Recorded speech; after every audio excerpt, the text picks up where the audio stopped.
ప్రస్తుతం రాష్ట్రంలో betting apps గురించి చర్చ జరుగుతుంది. అయితే దాని గురించి ఒకసారి చూద్దాం. బెట్టింగ్ యాప్స్ రచ్చలోకి అగ్రనటులు బాలకృష్ణ, ప్రభాస్, గోపీచంద్పై సైబర్ క్రైమ్ విభాగానికి న్యాయవాది ఫిర్యాదు. ఫన్ 88 యాప్ను ప్రమోట్ చేశారని ఆరోపణ. రాష్ట్రంలో బెట్టింగ్ యాప్స్పై 385 ఫిర్యాదులు. రాష్ట్రంలో చాలామంది యువకులు ఈ యొక్క బెట్టింగ్ యాప్స్కు ఆకర్షితులై చాలామంది అందులో డబ్బులు కోల్పోయి ఆత్మహత్యలు చేసుకుంటున్నటువంటి సంఘటనలు మనం చాలా చూస్తున్నాం. చాలామంది నిన్నగాక మొన్న గుండ్లపోచంపల్లి దగ్గర సోమేష్ అనేటువంటి వ్యక్తి తన అక్క పెళ్లి కోసం దాచుకున్నటువంటి 2 లక్షల రూపాయలను ఈ యొక్క బెట్టింగ్ యాప్స్లలో పెట్టి ఆ డబ్బులు కోల్పోయి చివరికి గౌడవెల్లి సమీపంలో ఆత్మహత్య చేసుకొని ఒక నిర్జీవి లెక్క పడున్నాడు. అంటే ఇట్లా చెప్పుకుంటూ పోతే రాష్ట్రంలో తెలిసినటువంటి అంశాలు ఎన్నో ఉన్నాయి, తెలియని ఎన్నో ఉంటాయి. ఇంకా ఇట్లాంటి తెలిసి చనిపోయినటువంటి వాళ్ళు ఎంతోమంది ఉంటారు, తెలియకుండా చనిపోయిన వాళ్ళు ఎంతోమంది ఉంటారు ఈ బెట్టింగ్ యాప్స్ వల్ల. కాబట్టి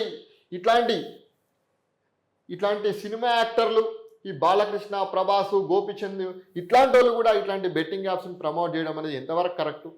వీళ్ళు సినిమాలు తీస్తే కోట్ల రూపాయలు వస్తాయి. ఈ హర్షసాయి అటువంటిడో, లేకపోతే యాంకర్ శ్యామల్ అటువంటిదో, లేకపోతే ఇట్లాంటి వాళ్ళు చిన్న యూట్యూబ్ స్టార్లు, ఇన్స్టాగ్రామ్ ఇన్ఫ్లుయెన్సర్స్లు, చిన్న నటులు ప్రమోట్ చేసిరంటే డబ్బుల కోసం అనుకోవాలి.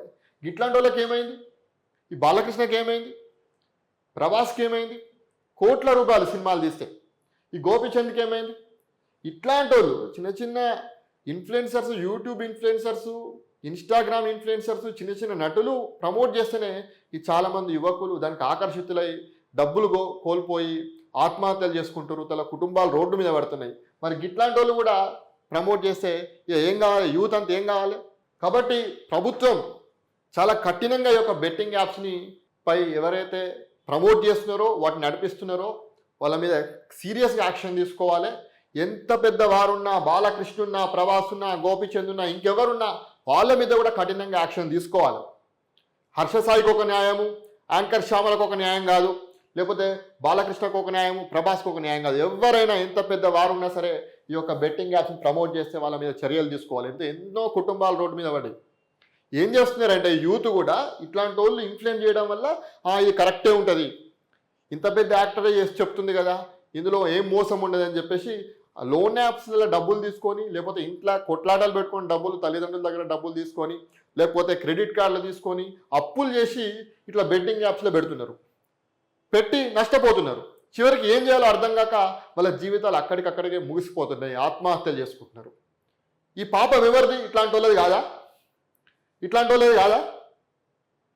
కాబట్టి ఇట్లాంటి వాళ్ళు కూడా ఏది కరెక్టు, ఏది తప్పు, డబ్బులు వస్తున్నాయి కదా, ఏదంటే మేము అది చేస్తామని చెప్పేసి కాకుండా కొంత సమాజానికి మిమ్మల్ని ఇంత పెద్ద నటులు చేసినటువంటి ప్రజలకు ఏం చేయాలనేది ఆలోచన చేయాలి. కాబట్టి ప్రభుత్వం చాలా కఠినంగా వ్యవహరించాల్సిన అవసరం ఉన్నది. నిన్న సీఎం గారు కూడా దీనిపైన చాలా క్లిష్టంగా ఎంత పెద్దవారున్నా ఏ రకమైనటువంటి ఇందులో ఏం జరిగినా కానీ దీనిపైన బెట్టింగ్ యాప్స్ ప్రమోషన్ విషయంలో కానీ, లేకపోతే బెట్టింగ్ యాప్స్ నిర్వహణలో కానీ ఎక్కడ కూడా మేము వెనక్కి తగ్గము, దీనికి ఖచ్చితంగా కఠిన నిర్ణయాలు తీసుకుంటామని చెప్పేసి చెప్పడం జరిగింది. మరి సీఎం గారు కూడా గతంలో బీఆర్ఎస్ ప్రభుత్వం అధికారంలో ఉన్నటువంటి సమయంలో కూడా ఈ యొక్క బెట్టింగ్ యాప్స్కి ఎక్కడ కూడా పర్మిషన్ ఇవ్వలేదు, కానీ తూతూ మంత్రంగా నడుస్తూనే ఉన్నది. ఇప్పుడు మళ్ళీ సీఎం గారు కూడా సేమ్ బెట్టింగ్ యాప్స్కి ఎక్కడ కూడా పర్మిషన్ ఇవ్వము, అదేవిధంగా దీన్ని ప్రమోట్ చేసేటువంటి వాళ్ళపైన కూడా మేము చర్యలు తీసుకుంటామని చెప్పి అసెంబ్లీ సాక్షిగా చెప్తున్నారు. కానీ మరి ఇది ఎంతవరకు సక్సెస్ అవుతుంది అనేది మనం చూడాలి. ఏదేమైనా వీళ్ళందరూ కూడా ఇట్లాంటి బెట్టింగ్ యాప్స్ నిర్వహించేటువంటి వాళ్ళు, ప్రమోట్ చేసేవాళ్ళు ఎంతోమంది కుటుంబాలు రోడ్డున పడడానికి పరోక్షంగానో ప్రత్యక్షంగానో ఖచ్చితంగా కారణమయ్యారు అన్న ఎటువంటి సందేహం లేదు. ఇక ముందైనా ఇటువంటి సినిమా యాక్టర్లకు బుద్ధి రావాలని చెప్పేసి నేను ప్రభుత్వాన్ని విజ్ఞప్తి చేస్తున్నాను.